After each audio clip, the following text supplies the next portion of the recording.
Bersama Luke pagi ini untuk kita bersembang-sembang, tapi sembang ini sembang yang penuh berilmiah lah, sebab ini melibatkan angkasa lepas yang sering ialah rahsia-rahsia di angkasa tu kan, yang sering kita nak tahu sangat.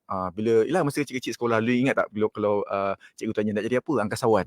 Itu cita-cita yang paling orang kata famous juga dulu sebenarnya kan. Jadi untuk itu saya bawakan kepada anda pada hari ini tetamu kita yang telah pun bersedia di konti, yang berbahagia GS Haji Azli Kamil Napiah, iaitu Ketua Pengarah Agensi Angkasa Malaysia ataupun MAISA, dengan tajuk pada hari ini memperkasa penerima gunaan dan manfaat teknologi angkasa fasa peralihan endemik. Assalamualaikum Tuan Haji.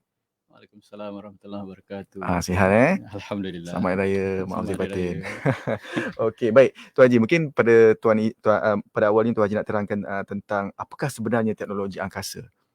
Okay, bismillahirrahmanirrahim.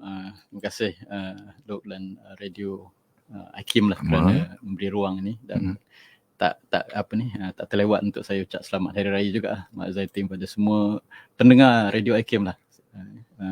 Baik, berkaitan dengan teknologi angkasa, biasanya kita merujuk kepada apa-apa teknologi yang dioperasikan di ruang angkasa lepas.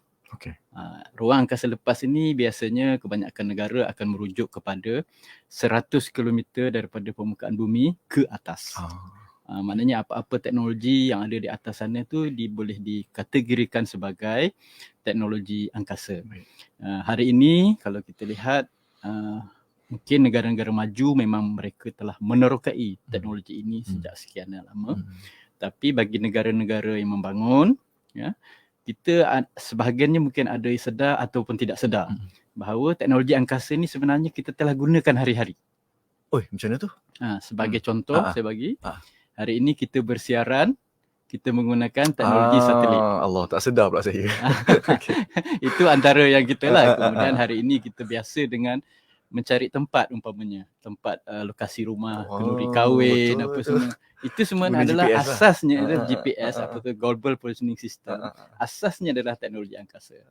Ya, itu antara yang kita boleh kongsikan. Dan satu lagi yang banyak sebenarnya kita gunakan tetapi kita tidak sedar ialah teknologi penderiaan jauh ataupun remote sensing. Kalau kita biasanya hari ini masyarakat suka guna Google Earth, ya. Image yang itu adalah diambil daripada satelit. Image permukaan bumi. So bertitik tolak daripada sini, saya kira semasa tempoh pandemik tempoh hari, ya, kita melihat betapa pentingnya teknologi dalam kehidupan kita, khususnya untuk mengurus kehidupan kita, sama ada mengurus dari segi kesejahteraan, alam sekitar, bencana dan sebagainya. So, jadi pada saya masa yang tepat untuk kita promosikan dan juga galakkan, bukan sahaja sebagai pengguna, dan kita hendak meneroka lebih jauh daripada itu untuk bukan sahaja kesejahteraan tetapi pembangunan negara. Bila Tuan Haji sebut 100 km tu maknanya bulan pun termasuk sekali lah kan? Dapat tengok anak bulan sekali lah ni. Ya. kita agak viral lah masa raya tempoh hari. Tetapi kalau sekiranya kita dapat menerapkan kepahaman dan ilmu ini kepada masyarakat, ia tidaklah sesuatu yang begitu mengejutkan kerana ada kiraan yang tepat, ada cara meramalnya, ada cara melihat dan sebagainya. Dengan ilmu itulah sebenarnya kita gunakan kan untuk hidup ni. Banyak benda yang boleh kita explore, teroka kan. Okey, seterusnya Tuan Haji, peranan Agensi Angkasa Malaysia ataupun MAISA ni dalam bidang teknologi angkasa, mungkin Tuan Haji boleh terangkan. Di Malaysia sebenarnya teknologi angkasa ni kita dah mula sejak 1988. Pada ketika itu kita hanya sebagai pengguna dan banyak memfokuskan kepada teknologi penderiaan jauh dan juga komunikasi, ya, TV, telefon dan sebagainya.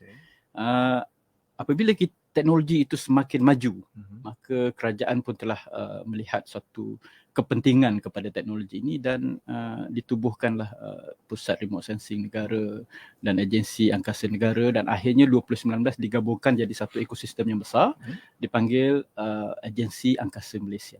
So matlamat kita ialah untuk menerajui pelaksanaan dasar angkasa negara 2030. Yang mana kalau kita lihat hari ini dalam era sebelum COVID pun, ya, kita lihat sumber ekonomi baharu dunia, salah satu daripadanya ialah daripada teknologi angkasa. So jadi kita melihat peluang ini, kerajaan dan negara melihat peluang ini, kenapa tidak kita berganjak daripada pengguna teknologi kepada pencipta teknologi, dan sekaligus dia boleh merangsang pertumbuhan ekonomi, melengkapkan industri tempatan kita dan juga memastikan kita ada pakar-pakar tempatan kita. Ya, yang boleh menguasai teknologi ini. Kita lihat hari ini perlumbaan di peringkat penerokaan angkasa lepas sangat aktif.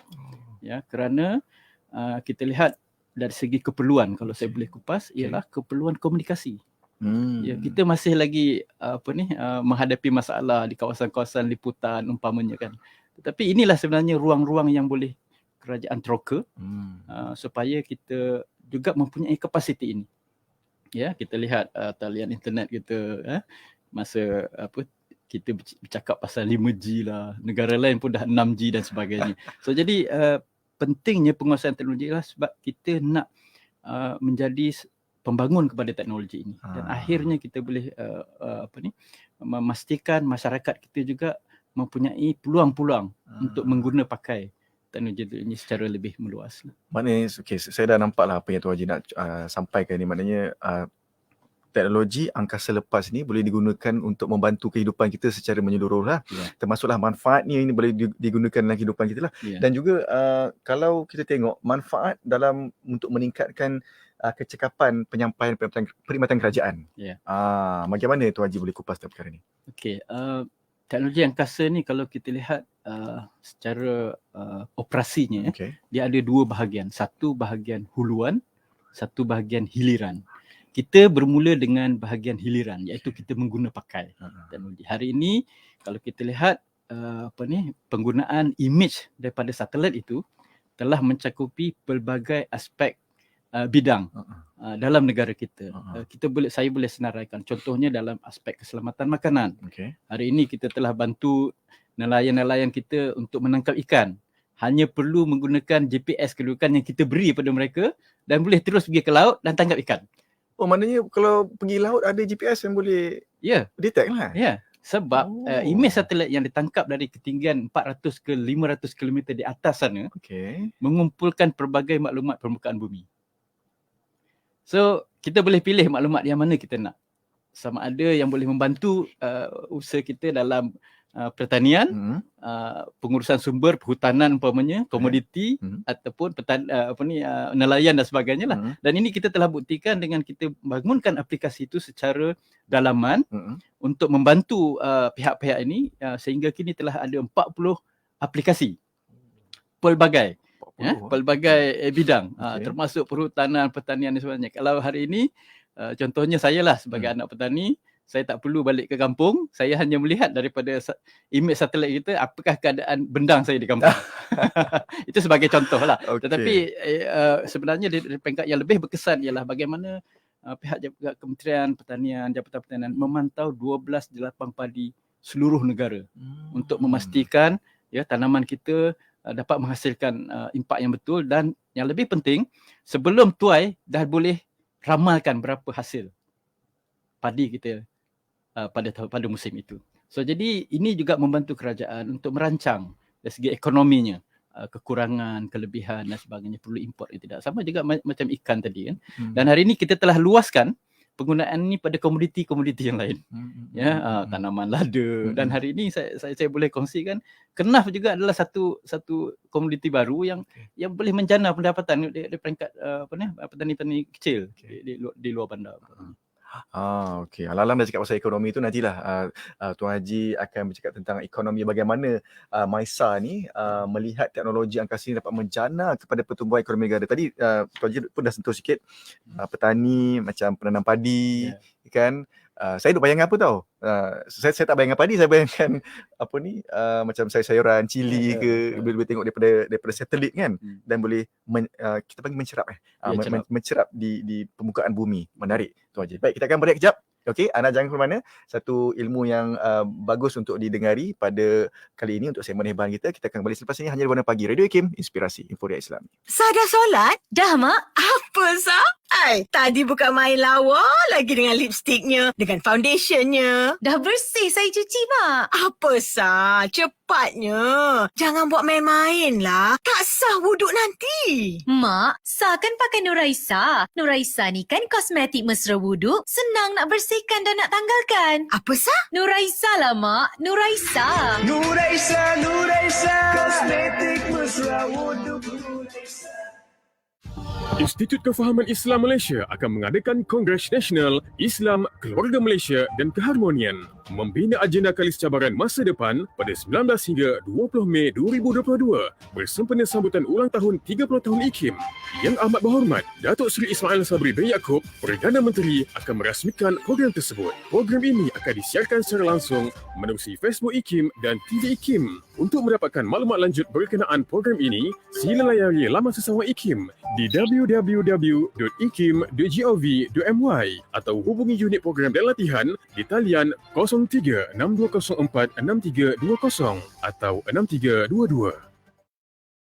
Alhamdulillah, kembali lagi bersama Luke pagi ini untuk segmen hebahan kita memperkasa penerima gunaan dan manfaat teknologi angkasa fasa peralihan endemik.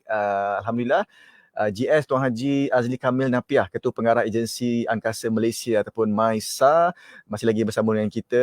Jom Tuan Haji kita cakap pasal ekonomi pula. Tadi Tuan Haji dah cakap pasal padi, saya cakap pasal cili, kan? Apa lagi teknologi ini dapat membantu meningkatkan ekonomi negara? Okey, Agensi Angkasa Malaysia ni adalah sebuah jabatan penuh kerajaan di bawah Kementerian Sains, Teknologi dan Inovasi. So apabila kita melihat kepentingan teknologi angkasa ini dan juga hasrat untuk menjadikan teknologi angkasa ni sebagai salah satu daripada sumber ekonomi baru negara, maka apa yang telah MAISA melalui MOSTI kita lakukan ialah kita menyediakan satu ekosistem ataupun asas yang baik bagi perkembangan teknologi ini sama ada di peringkat huluan, hiliran ataupun dari segi kesinambungan pembangunan kepakaran tempatan. So oleh itu kalau mungkin pendengar-pendengar juga pernah dengar awal tahun ini kerajaan telah menggazetkan Akta Angkasa Negara. Akta Angkasa Negara, akta inilah satu akta yang membantu pertumbuhan industri tempatan berkaitan teknologi angkasa. Maknanya selepas ini kalau ada industri-industri yang mau mereka cipta satelit, mau melancarkan satelit, mau mengoperasikan satelit, maka kerajaan akan bagi galakkan secara lebih. Dan ini juga sebenarnya menyumbang kepada apabila pertumbuhan industri ini wujud, dia juga membuka ruang-ruang pekerjaan baru kepada generasi muda kita.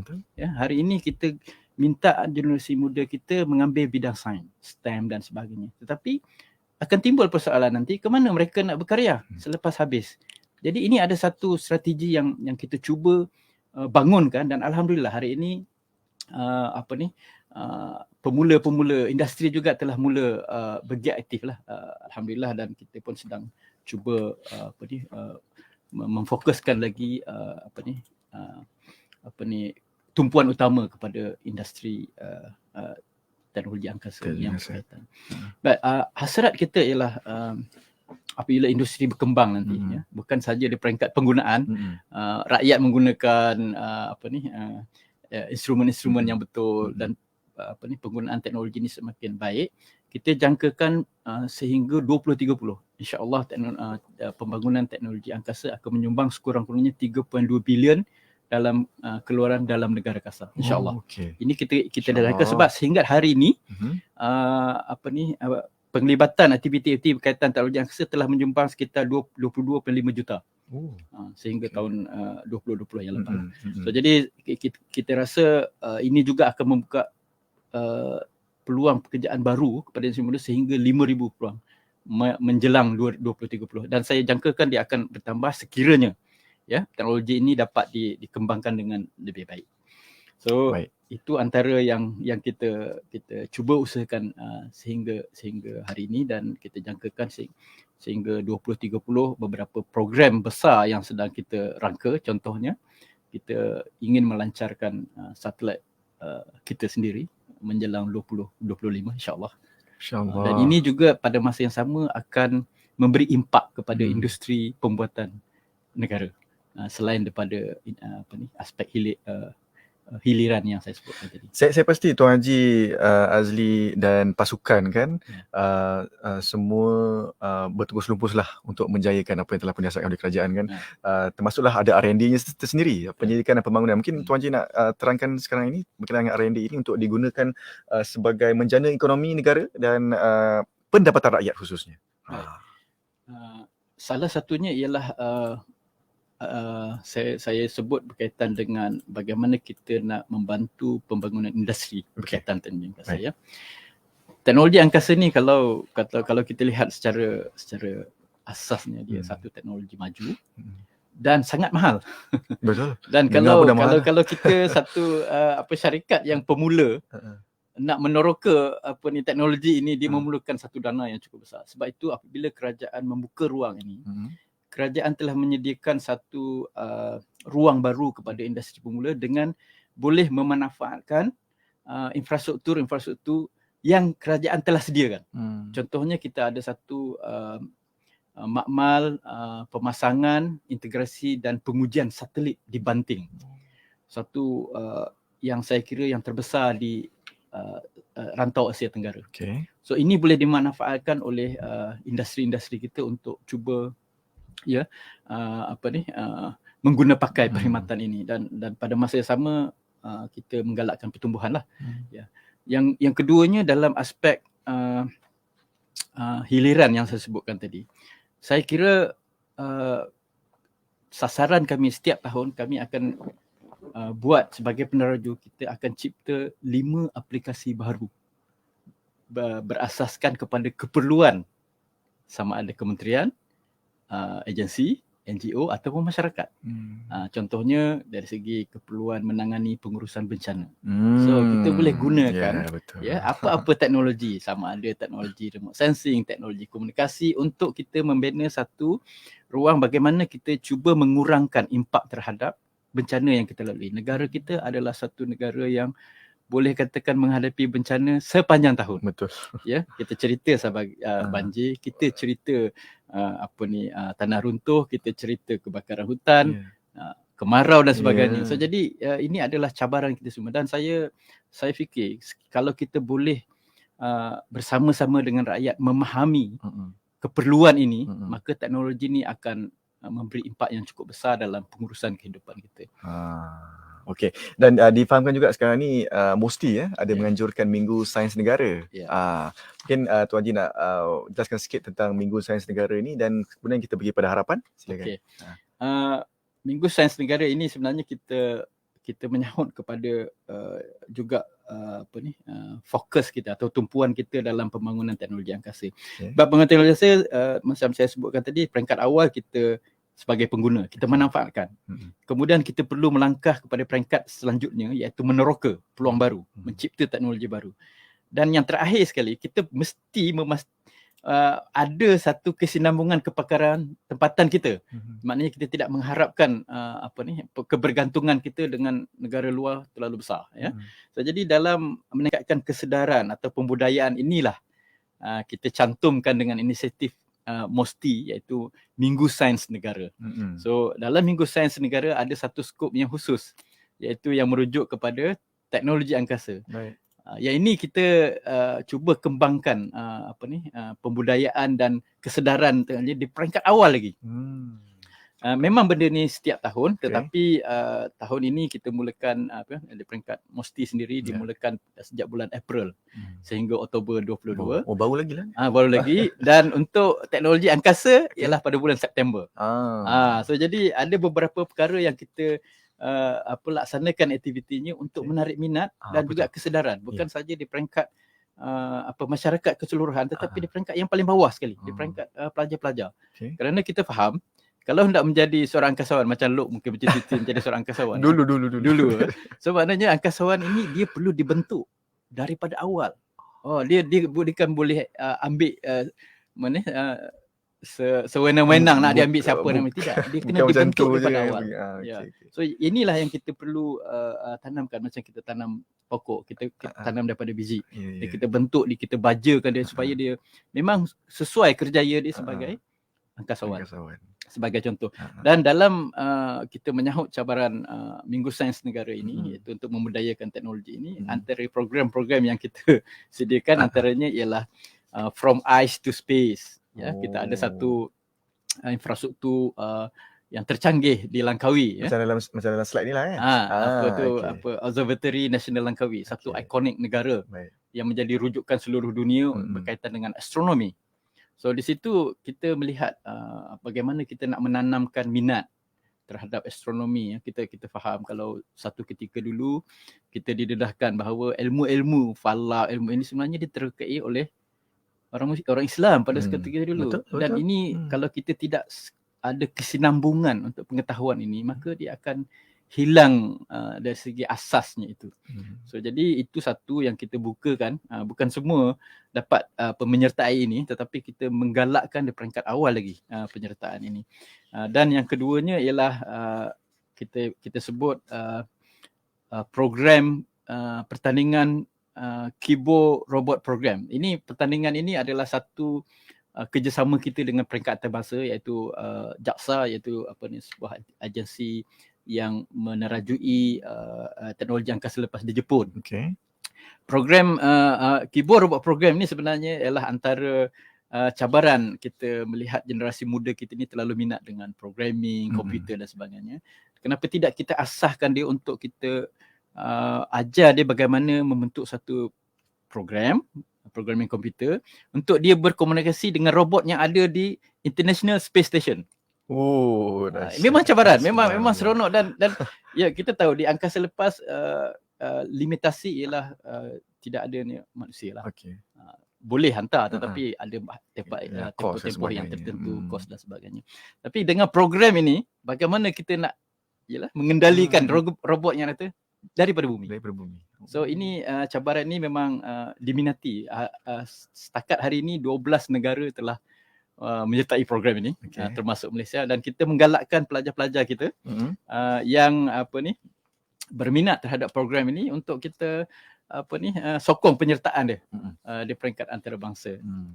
Dan maklumat-maklumat ini boleh dapat dengan lebih terperinci dalam kita punya halaman web, Facebook dan sebagainya.